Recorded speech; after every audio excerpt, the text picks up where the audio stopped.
अरसा दराज पहले की बात है। दूर किसी गांव में अय्यूब नामी एक बूढ़ा शख्स रहा करता था। अय्यूब एक मेहनतकश किसान था। उसके पास कुछ जमीन थी जिस पर वो मेहनत मजदूरी करके अपना गुजर बसर चलाता था। अय्यूब की एक ही बेटी थी जो बहुत ही नेक और पारसा खातून थी। बेटी के अलावा अय्यूब का इस दुनिया में कोई नहीं था और इसी बेटी की शादी करने के लिए अय्यूब दिन रात मेहनत कर रहा था ताकि बेटी का फर्ज वो जल्द से जल्द अदा कर सके। वो सारा साल मेहनत मजदूरी करता रहा और जब फसल उठाने का वक्त आया तो बहुत खुश था क्योंकि उसकी बेटी की शादी के सारे खर्चे का बंदोबस्त हो चुका था। कुछ दिन गुजरे तो उसने एक अच्छा सा घर देखकर बेटी की शादी पक्की कर दी।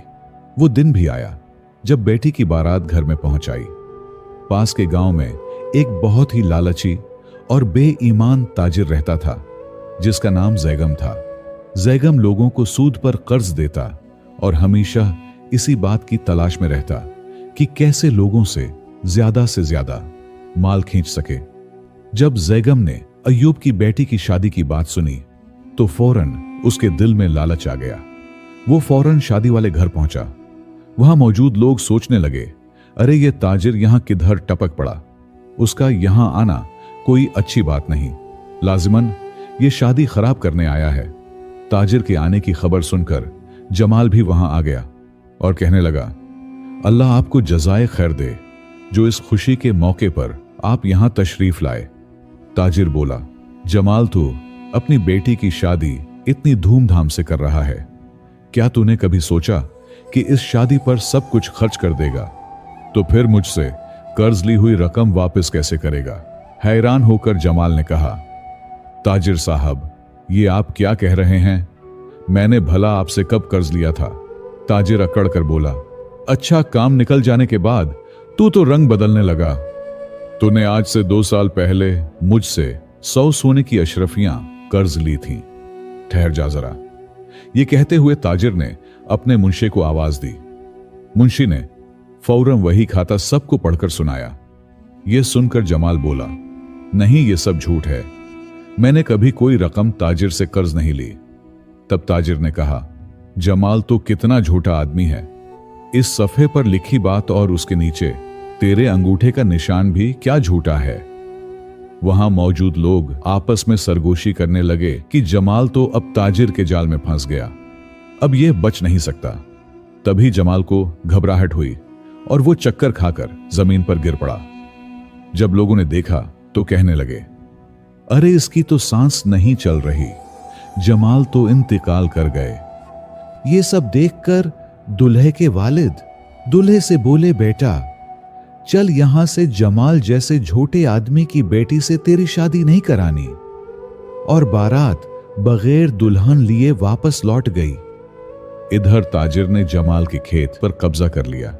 ताजिर ने जुल्म तो कर लिया था, लेकिन वो ये नहीं जानता था कि बेसहारों को सहारा देने वाला अल्लाह है। उधर एक नौजवान जिसका नाम एहतिशाम था, वो दरिया के किनारे बैठा ताजिर की इस बेईमानी के बारे में सोच रहा था, जबकि बारात कश्ती पर बैठकर वापस जा रही थी। एहतिशाम के दिल में तरह तरह के ख्यालात आ रहे थे कि अब इस दुल्हन का क्या होगा, कौन करेगा इस बदकिस्मत से निकाह। वो अपने ख्यालात में डूबा हुआ था कि अचानक उसे करीब से ही एक आवाज आई। उसे लगा कि शायद कोई दरिया में छलांग लगा गया है। वो डूबते हुए को बचाने दरिया में कूद पड़ा। जल्दी ही उसने इस डूबती लड़की को बचाकर बाहर निकाल लिया। किनारे पर पहुंचकर वो लड़की रोने लगी। असल में वो लड़की वही दुल्हन थी जिसकी बारात अभी वापस लौटी थी। वो रोते हुए बोली, तुमने मुझे क्यों बचा लिया, मुझे मरने क्यों नहीं दिया? एहतिशाम ने लड़की से पूछा, तुम इस तरह जान क्यों देना चाहती हो? लड़की बोली, जिस दुल्हन की बारात लौट जाए और जिसके बाप की इज्जत पूरी बिरादरी में उछाली जाए, वो भला जान न दे तो क्या करे? मेरे अबा इंतकाल कर गए, घर में कोई न रहा, अब मैं किसके सहारे जियूं? एहतिशाम बोला, ऐसा ना कहो, थुरैया में हूं ना। मैं तुम्हें सहारा दूंगा, मैं तुमसे निकाह कर लूंगा, चलो तुम मेरे साथ मेरे घर चलो। बेचारी किस्मत की मारी थुरैया उसके साथ उसके घर चली गई। इधर थुरैया अब एहतिशाम के घर पहुंची तो एहतिशाम की मां ने पूछा, बेटा ये तेरे साथ कौन है? मां, ये तेरी बहू है। हालात ही कुछ ऐसे बन गए कि मुझे इसे अपने साथ लाना पड़ा। अब मैं ही इससे निकाह करूंगा। इसके बाद एहतिशाम ने अपनी मां को सारी बात तफसील से बता दी। ये सुनकर उसकी मां ने कहा, बेटा तूने एक बेसहारा को सहारा दिया है, ये तो तूने बहुत नेक काम किया है, अल्लाह तुझे जज़ाए खैर दे। और फिर उसकी मां ने सादा अंदाज से उन दोनों का निकाह करवा दिया। इस रात एहतिशाम थुरैया से बोला, थुरैया हमारे यहां रस्म है कि पहले दिन दुल्हन को मुंह दिखाई दी जाती है, बता तुझे मुंह दिखाई में क्या चाहिए? थुरैया बोली, अगर आप मुझे मुंह दिखाई में कुछ देना ही चाहते हैं तो मेरी एक ख्वाहिश पूरी कर दें। जिस जालिम ताजिर ने मेरे वालिद पर जुल्म ढाया, आपने उसको सबक सिखाना है और उससे बदला लेना है। थुरैया ने जैगम और उसकी बीवी के बारे में एक एक बात एहतिशाम को बता दी। एहतिशाम बोला, थुरैया मैं तुझे यकीन दिलाता हूं कि इस ताजिर को अच्छा सबक सिखाऊंगा। अगले दिन एहतिशाम अपनी मां से बोला, मां अगर घर में कुछ सोने की अशरफियां हैं तो मुझे दे दें।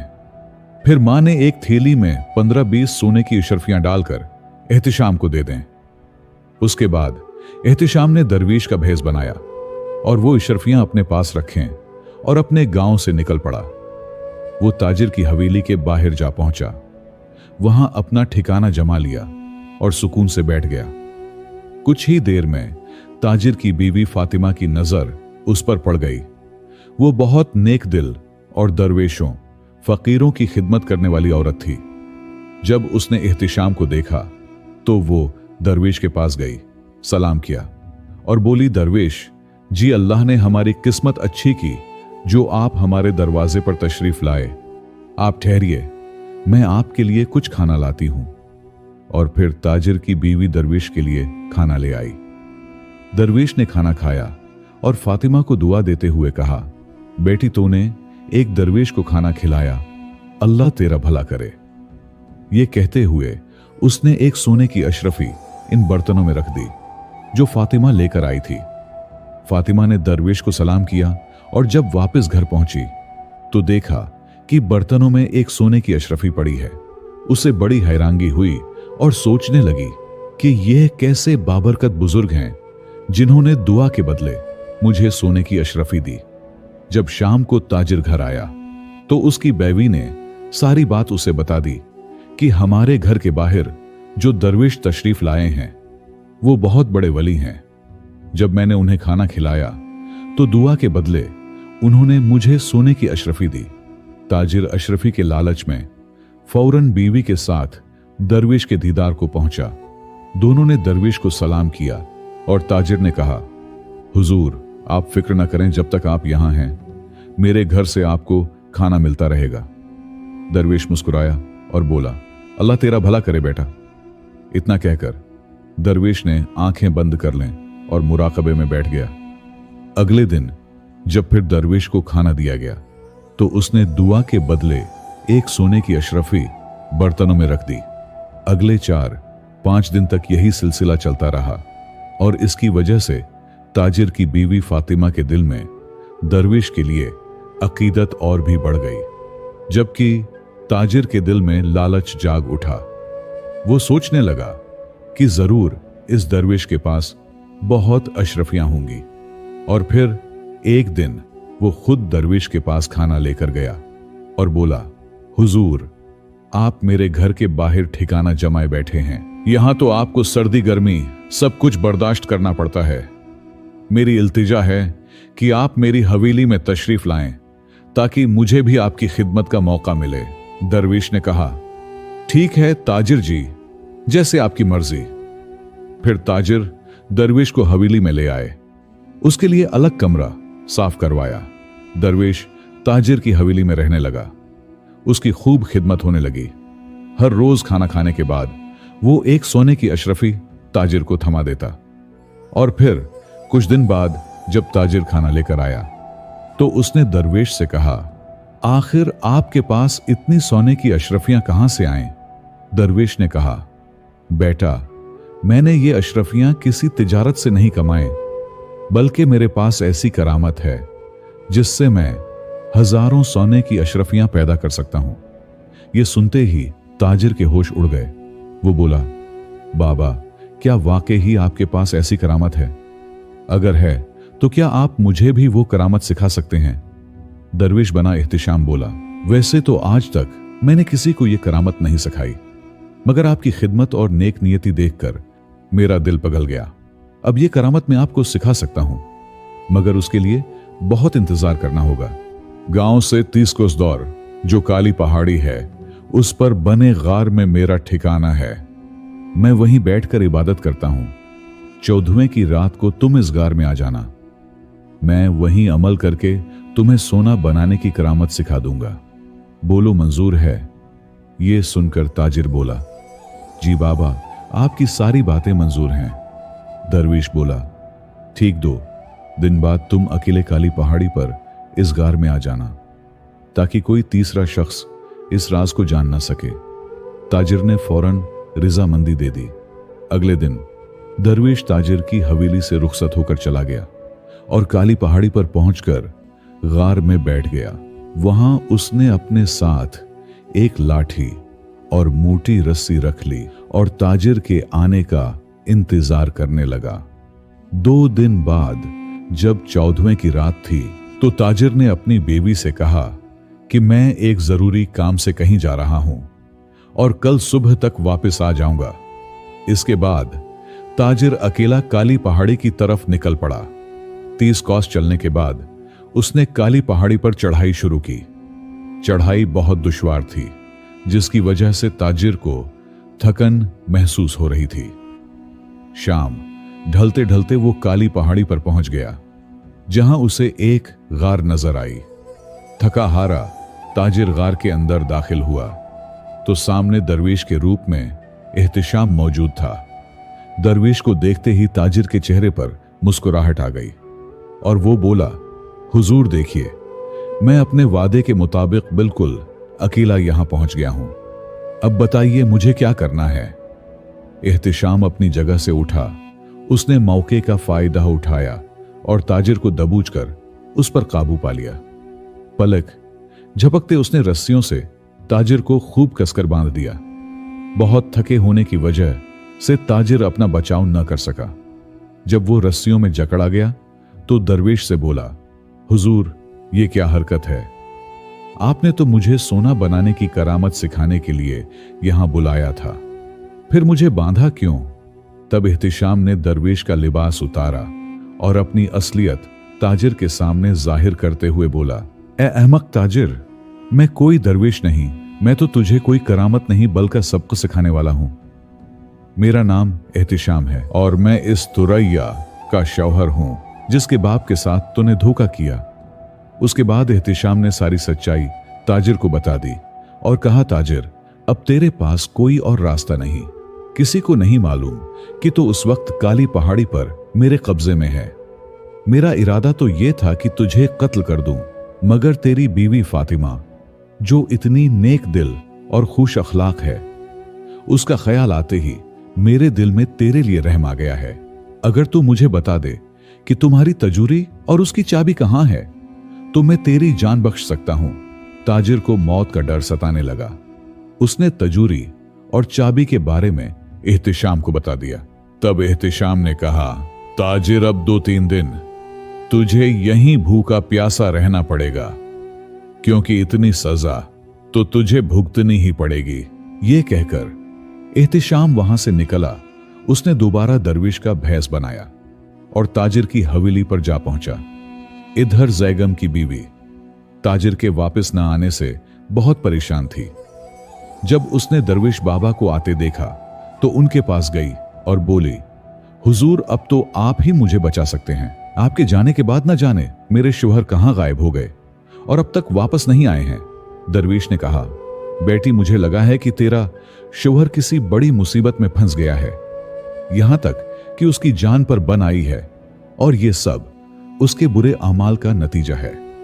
अगर तू चाहती है कि तेरा शौहर इस मुसीबत से निकल जाए तो मेरी मान, उसने जो धोखे से दौलत कमाई है वो गरीबों में बांट दे, और जो किसानों की जमीनें हड़पी हैं वो सारे कागजात जला दे।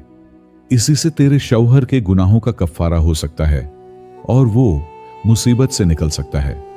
ताजिर की बीवी, जो पहले से अपने शौहर के गलत कामों से परेशान थी, उसे पक्का यकीन हो गया कि दरवेश बिल्कुल सच कह रहे हैं, और वो ऐसा करने को तैयार हो गई।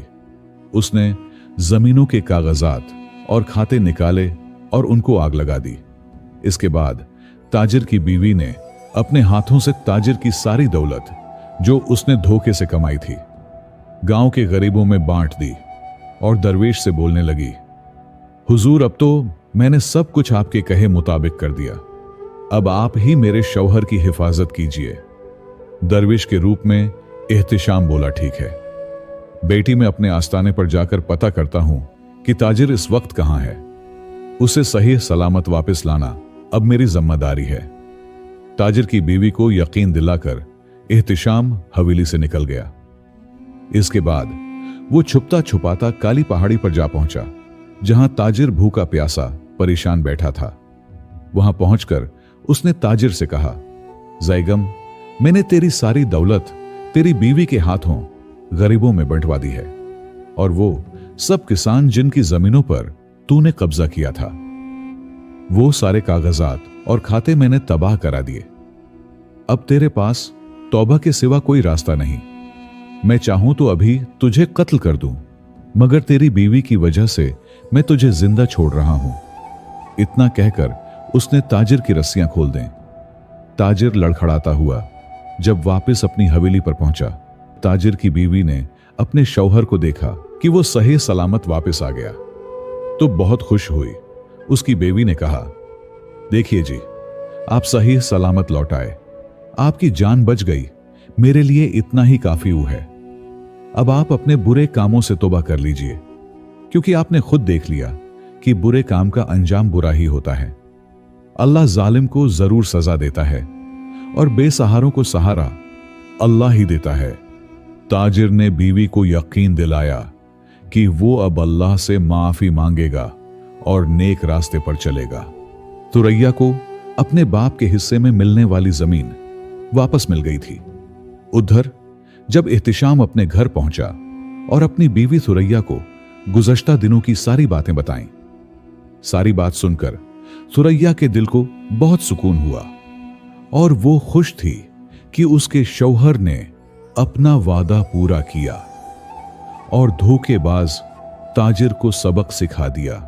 अल्लाह ने नेकी का काम करने वालों की मदद की और जालिम को उसके अमाल की सजा